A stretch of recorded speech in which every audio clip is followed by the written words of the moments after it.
You know, when I was in like high school, I thought it was crazy you had to ask the teacher to go to the bathroom. I was like, I have to go when I have to go. I don't need to ask permission for that. Like, you're asking me, like, you know, are you going to force me to pee my pants here in class? Like, just because you don't trust me? After I taught in Korea for a little bit, I was like, I get it. You gotta ask. Most of you don't have to ask, but a couple of kids have to ask, and in the interest of fairness, I have to make you all ask. I could see you in high school getting it into it with a teacher who wasn't smart but acted smart. And you like question them. I never had an issue like that, but I had a friend of mine with a very similar demeanor. And I remember in the 6th grade, he got in a 45-minute long argument with the teacher in front of the rest of the class. Just like a complete failure to maintain decorum in the classroom environment. And the crux of the argument was my friend got marks taken away on his like math test because he didn't show all his work. And he was like, why do I need to show the work? It's like multiplying a 1-digit number by a 2-digit number. You just do it. The teacher was like, well, according to the curriculum, you have to do it. And he's like, well, obviously I know how to do it. Otherwise, like, I wouldn't have been able to do it.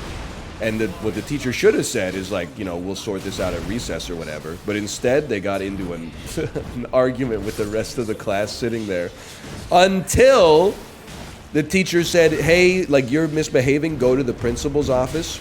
And then my friend refused to leave, so our teacher took the other 29 kids out of the class and taught the lesson on the steps out in the foyer. What? It was just like the dude was not cut out for teaching, and he'd been doing it for like 35 years.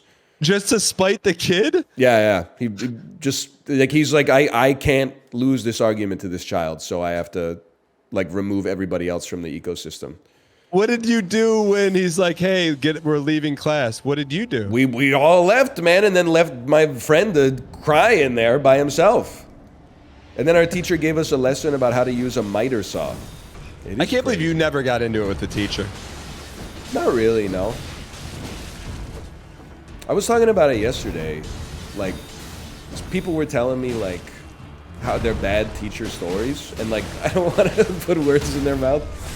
But maybe you would feel the same way as someone who taught for a little bit. All the stories, I was like, yeah, but what did you do to deserve it? So I'm like, you know, some of them were like, my teacher told me in the 8th grade that I would never amount to anything. And I was kind of like, they shouldn't say that. But, like, also, what was the sum total of your pattern of behavior over the previous school year? Like, maybe they had a point. I just feel like, I mean, you can't lose the room like that. Like, I thought in 9th grade that my math teacher was beefing with me. Then I like look back and he would just be like, don't talk in class. And then as soon as the lesson was over and we were doing quiet work, I'd be talking. And I'm like, he's not beefing with me. He just wants like the day to go smoothly.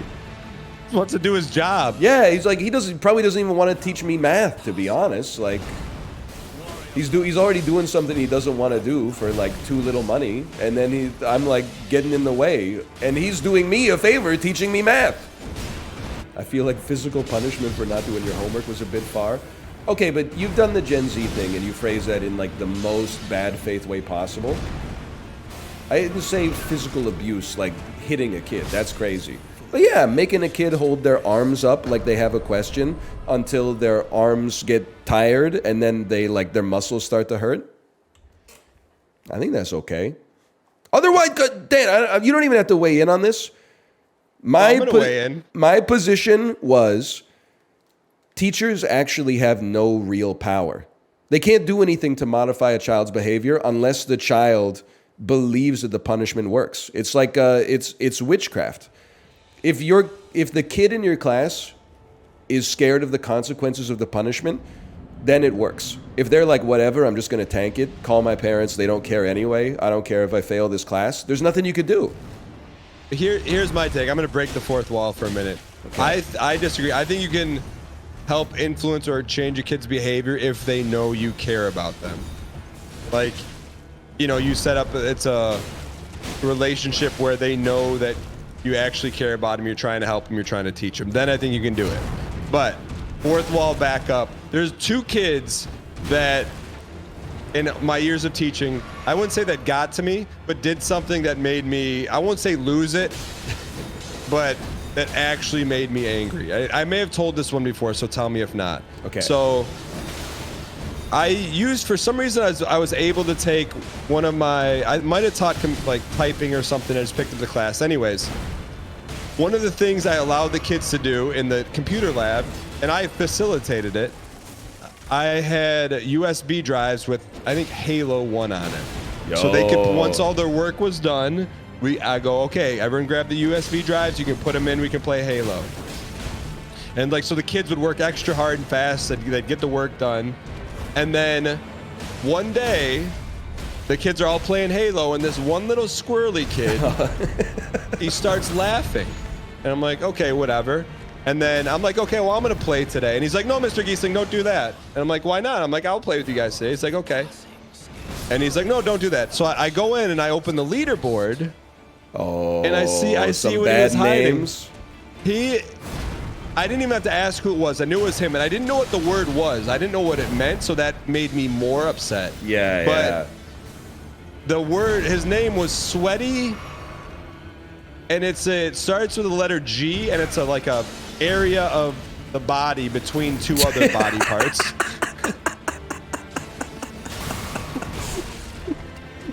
You can say it's not a bad word. It's not. Oh, I mean, it's not a great word, but it's not a bad word. Was it like sweaty gooch Giesling or something? No, it was just my name wasn't on it. It was just that. I go, I don't know what sweaty this means, but you're gonna sweaty G yourself the rest of the year because we're not playing Halo. And I'm like, and I wanted everyone to play Halo the rest of the year, but I'm like, I can't back down on this now. But so the rest of the year, everyone was mad at him because he cost them Halo. That's great punishment. You gave him a punishment that affected him. He's been ostracized socially by his peers. I admire that. It's very effective. And then the other time I got mad, I used to teach health class, and of course, like 9th grade health class, you got the segment where you have to teach like reproduction and all that kind of stuff. So I did the old like, hey, if you have questions and you're like maybe a little embarrassed to ask or you don't want to ask. Dude, I know where this is going, and I have like the exact same story. So I have a shoebox, and I go, here's a piece of paper. If you have a question, just like you just write it on there. And like at this point, like I know all the kids' handwriting. I know who's who, and so I'm reading them, and like some of them are like, you know, they're legit questions, and then I read one, and it's in the kid's handwriting who's a class smart aleck. But so I started to get mad, but the question was, what is a CUN? Oh, no. So I read it, and I looked at him, and he didn't know it was his, but he had that twinkle in his eye, like he wanted me to say it. Yeah. So I didn't say it. But I held him after class, and I just put it out. This is what I did. I sat him down. I didn't say a word. I opened up the piece of paper. I put it on his desk, and I had a 5-minute standoff with him. I didn't say a word. Oh, man. And then he looked at me and goes, I'm sorry, Mr. Giesling. I said, come on, man. Why? Like, this is our one chance where it's like, you got to put that stuff away, man. But I still remember, those are 2 kids that I will always remember. That is really good. But anyways, did you have one of those? Yeah, I don't remember the story, but it was like exactly the same archetype. It was like the class clown put in the question that was like not okay. The teacher handled it differently though. She took the shoebox away. And you took all the learning away. It's the box. I had a lot of good questions in there. I'm still looking for answers to, honestly.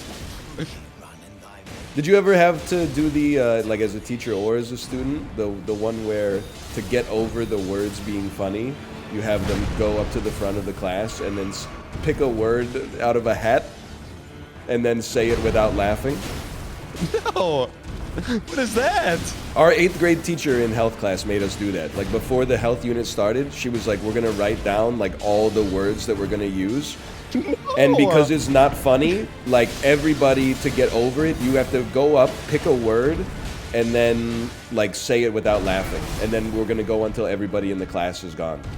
Brother, I got to tell you, that's one of 2 things. That's either content creation in 2000 or she had some kind of kink, because that's not normal teacher behavior right there. When I was a health teacher, I tried to get, like, I wanted to answer the kids' questions, but I tried to get through that segment as fast as possible. You don't want to No do one it, wants to be yeah. there. No, I Well, don't just want to do it. what The our kids don't want teachers it, did yeah. and play like one of those health videos from like the 1970s. They're like, it's time to learn about reproductive behavior. Here's a man who died 30 years ago talking about sex, and then a video of a baby exploding out of a woman's vagina. What? Any questions? Any questions? I also remember, this is funny thinking back, my health teacher was also my gym teacher, which I'm sure is very common. Yeah. But he was definitely more of a gym teacher than a health teacher. And when he was teaching us nutrition, he was like, I see lots of like fat kids in school these days. And you know what it is? Like all these kids get French fries for lunch every single day. And they dip their French fries in ketchup. You know what ketchup is made of? And we were all like, tomatoes? And then he was like, sugar is made of sugar. And he's like, basically the lesson of the day was don't eat ketchup. I was like, even in 9th grade, I was like, what is this dude talking about, man? Because every Disney musical has like one song that's just catchy and fun. The GOAT is Never Had a Friend Like Me from Aladdin. And I'm not just saying that because I have to hear it 100 times a day right now while I drive my kid around. And then I go, is this your favorite song? And then she goes, no, it's my stuffed animal's favorite song. And I'm like, yeah, likely story. Well, Alibaba, he had them 40 thieves. Scheherazade, he had 1,000 tales. Well, partner, you're in luck because up your sleeve you got a friend who magic never fails. You got some power in your corner now. Heavy ammunition in your camp. You got some punch pizzazz, and how? All you gotta do is rub that lamp, and then I'll say,